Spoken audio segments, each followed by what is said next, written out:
gibi. Türkçem için çok üzülün abi. Bir adım Yavaş gelin. Beyler bir dakika hızlı gelin. Bir dakika hızlı gelin. Bir hızlı gelin. Gel. Şimdi ileri.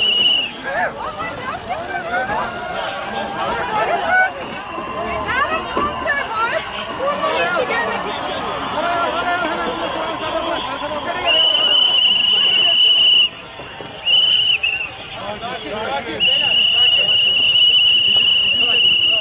Tamam bizim de burada. Yavaş yavaş. Tamam biz şimdi.